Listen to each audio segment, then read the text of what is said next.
The Deep Drift, Episode 2, The Muddy Find. Written and read by Tim Berthelsen, 2025. A beam of light played across what looked like a large pile of rocks covered in a thick layer of mud. Monochrome, due to the lack of natural light. Shadows gave the necessary depth perception. What was a clear picture just minutes ago was becoming cloudy and less clear as the light source struggled to untangle its communications tether. It had become tangled around some sticks protruding from the mud-covered pile.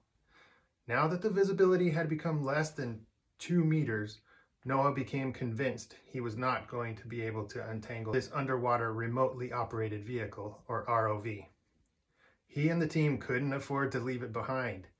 It was essential for inspecting the exterior of the habitat, as well as exploring the seafloor beneath them. The problem was the current. It was moving the habitat at a rate of 1.7 kilometers per hour.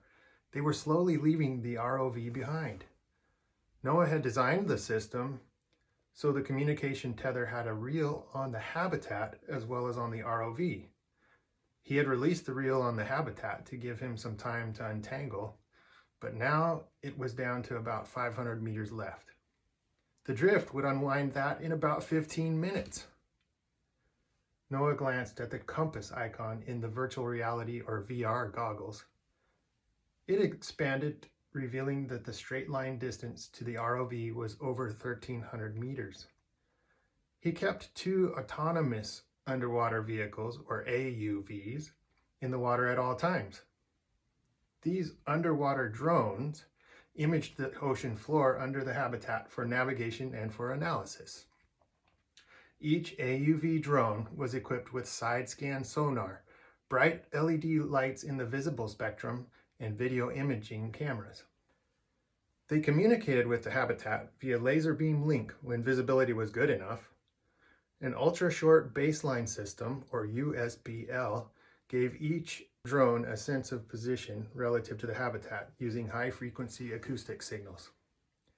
One of these drones was within 500 meters of the ROV, so Noah took control of that AUV and began piloting it.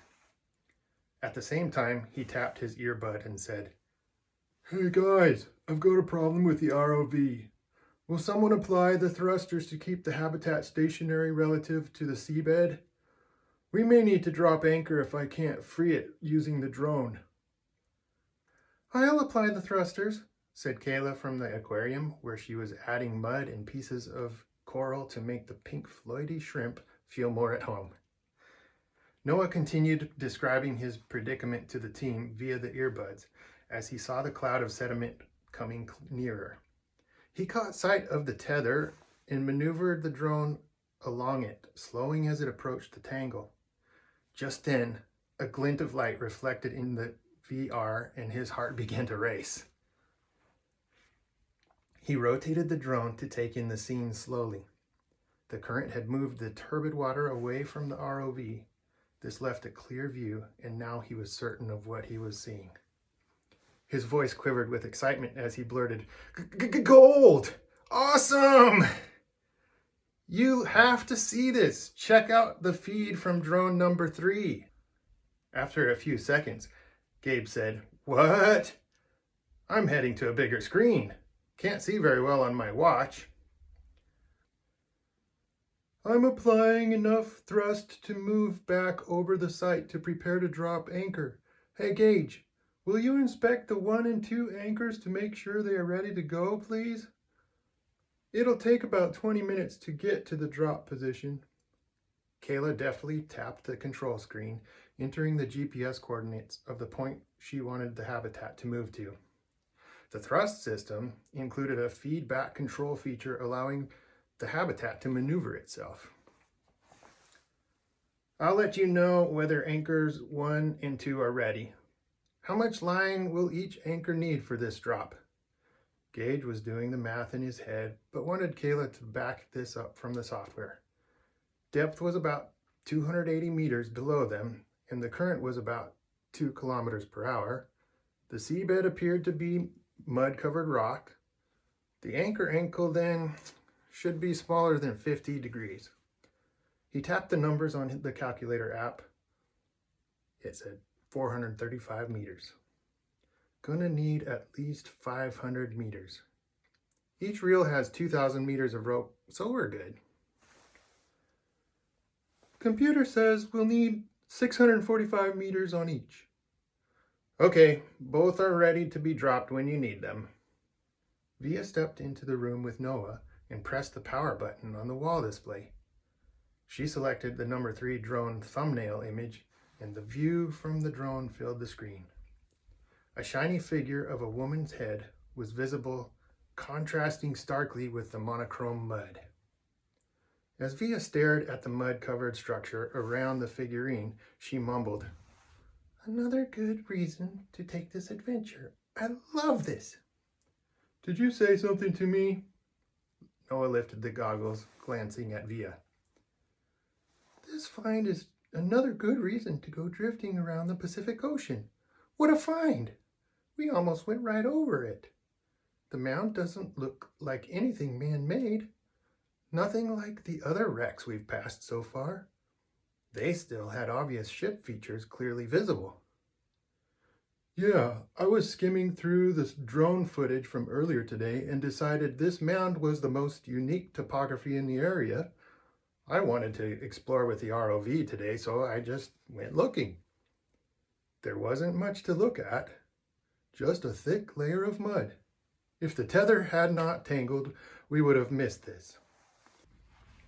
Via watched as Noah guided the drone farther over the mound.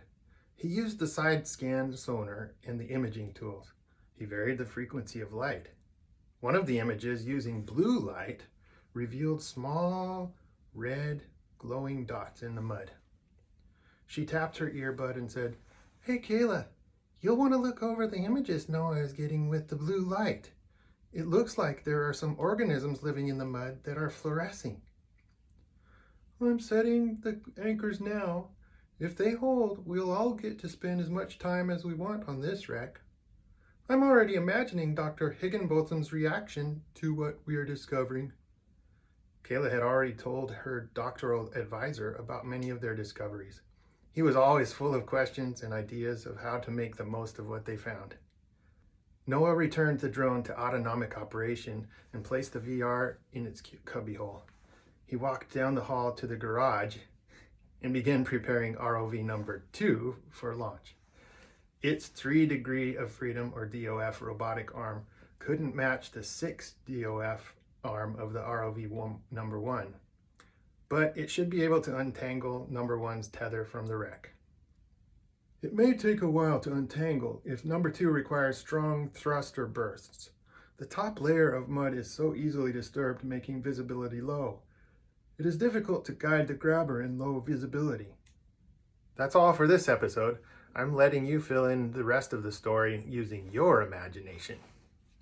Here's some questions to get started. What problems did Noah need to overcome to untangle a cord using a robotic arm and just a grabber on the end of it?